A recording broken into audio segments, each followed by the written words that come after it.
I'm one of the partners of the Reland Group, Black-owned, Black-led development company, and I have with me today, blessed to have with me, none other than the Dr. Brandy Kelly Pryor, head of BKP Strategies, who came in the community to show us some love around health equity learning and really move this whole transformation ahead from the beginning. So, Dr. BKP, welcome. We are so glad. Look at what you've helped us do. Oh my God! And so, look what I got to be a part of. So tell us a little bit about Photo Voice, because these pictures come from, it looks like some kind of exhibit of some kind. Yeah. Tell us a little bit about what that means. So Photo Voice is a process in which not only are you taking pictures about your community and answering a particular question, where do you see hope in the community? What would you like to see happen that is not already in the space, which were some of the questions that we answered, but it is also a way to move policymakers, move decision makers, move those with money and resources to help move it forward. So that's what everyone did, and it is just mind-blowing to me, but it's beautiful to see it on the fence and to see neighbors passing by saying that they want to be a part of this process now because they can actually see something. They're like, oh, I know that person. That's someone that they can actually connect with because it is someone who's advocated for them in the past who's been a part of this project. So you've been involved in a lot of health equity learning academy classes that you teach and projects across the country, not just here in Louisville, Kentucky. Obviously, we all know you here strong. But tell us a little bit about what makes this unique or different in some way in your mind.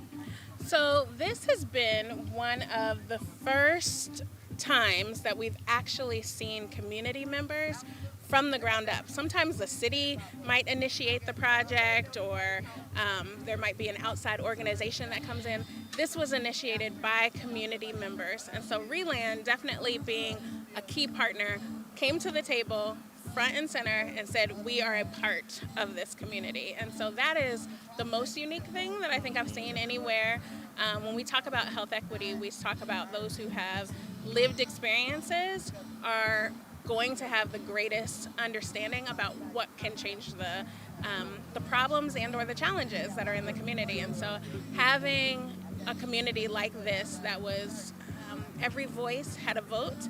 Every person from the 12-year-old in the room to the 68-year-old in the room was just as powerful as anyone who might have come in who was a policymaker in the community. So that is the most unique thing that I've seen in part of this process out of anywhere in the country. But I think beyond that, the sustainability of it. This started back in 21 and we're in 2023 now. So when you have community members who feel such a part and they're participating from the start in building it, you can see the longevity of it. It's not going to be something that just goes by the wind or with the wind the way you would see in other projects. That's right. Well, thank you. And then I just want to ask you one other question. Sure. What can the rest of the city do to ensure that this is not the only neighborhood that gets to experience creating new pathways, new generational pathways, when you and I are long gone? Sure. How would you say the city and all of it can lean in differently? So Park Hill and Algonquin definitely have my heart right now. It's not the neighborhood that I grew up in or the neighborhood that I live in or the neighborhood that I'm from. And I feel so connected to this community in a way that now I'm sitting at the table just as part of what is happening here. So I think for the city, when we think about we want to be a city where everyone thrives, we want to be a city where everyone is a part, and we want to be a leader in Kentucky and around the nation. This is what needs to happen in every other neighborhood in Louisville.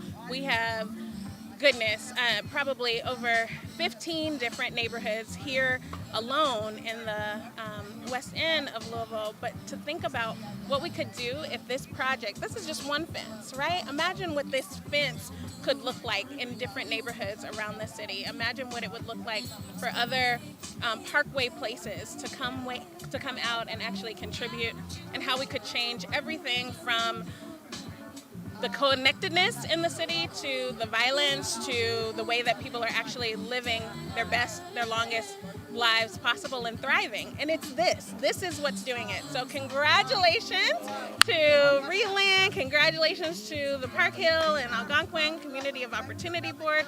Seriously, this is one of the highlights of my career. And like you said, I've been all over the country, I've been all over the world, and this has absolutely been a star in my book.